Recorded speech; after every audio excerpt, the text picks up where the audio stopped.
English question, Mr. Lam, the police fired tear gas into Kwai Fong MTR station on Sunday and almost caused a stampede in Taikoo Station by shooting protesters at very close range. Many residents, including young children and elderly people, were tear gassed. Can you tell the citizens of Hong Kong how they could continue to live in the city safely when the police keep firing harmful chemicals into residential areas? The police have had a very difficult time in the last 2 months to enforce the law and to ensure law and order in Hong Kong. As everyone will observe, they are under extremely difficult circumstances. So, as I've just explained, police operations could not be determined by someone like myself, who is outside the police, especially when policemen have to make on-the-spot judgment of what will be in the best interest and the safety of people around during that particular situation. The police have their code of practice to follow. The police have very rigid and stringent guidelines in the use of appropriate force, and that requires the lowest level of force in dealing with those situations. Mrs. Lam, and I believe, you tell me what is your responsibility? You're talking about the responsibility of the police and the people of Hong Kong. What is your responsibility Sir, as the leader please do of not Hong interrupt. Kong Please to solve answer. this situation? Can I continue to answer that? Please tell me what is your responsibility Please. as the leader of Hong Kong. Okay, I move on. About the police and the people. What is your responsibility? Sorry, it was not my choice to concentrate on the police, but all the questions now have been focusing on the police, despite a 3-hour press conference yesterday.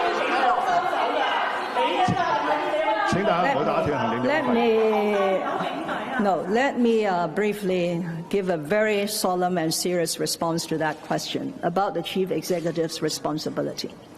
The Chief Executive's responsibility is to ensure that Hong Kong remains a safe and orderly and law-abiding city. That is my utmost responsibility.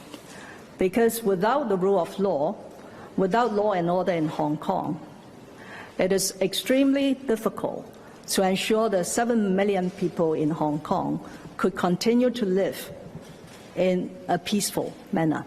So that is my utmost responsibility. And that also requires my support for all the law enforcement agencies in accordance with their policies, their rules, their guidelines. That also means that my responsibility goes beyond this particular range of protests. I have said, after the violence has been stopped and the chaotic situation that now we are seeing could subside, I wouldn't say it will be eradicated totally. I, as the Chief Executive, will be responsible to rebuild Hong Kong's economy, to engage as widely as possible, to listen as attentively as possible to my people's grievances, and try to help Hong Kong to move on. That is my very serious political commitment and responsibility to the people of Hong Kong at this point in time.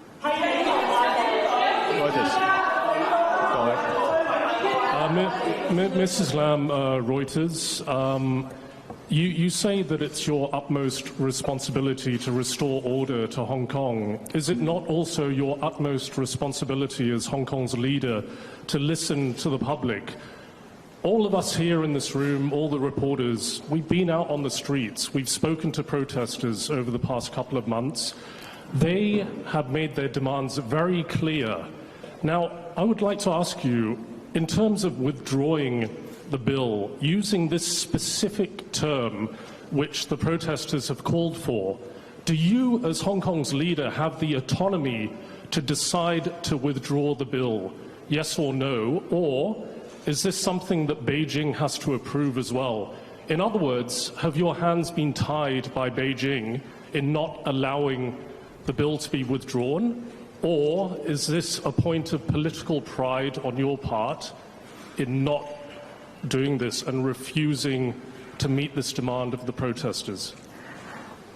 Well, actually, Yes or no? this Specific question has been response. answered on previous occasions. But you've evaded the question Number one, on numerous occasions. as we have all heard from the spokesman of the Hong Kong and Macau Affairs Office, the central government is still confident that I myself, as the government of the Hong Kong SAR, together with the police force, that we are still capable of resolving this crisis. Do you have the autonomy or not to withdraw the extradition bill, please? The second point I want to make. Could you answer that specific question? In response to the question? various demands that we have heard, we have considered all factors and came up with a response that we have rehearsed time and again over the last 2 months. Thank you very much. Do you have the autonomy or not to withdraw the extradition bill? Answer your question, please. You have not answered the question. You've evaded the question.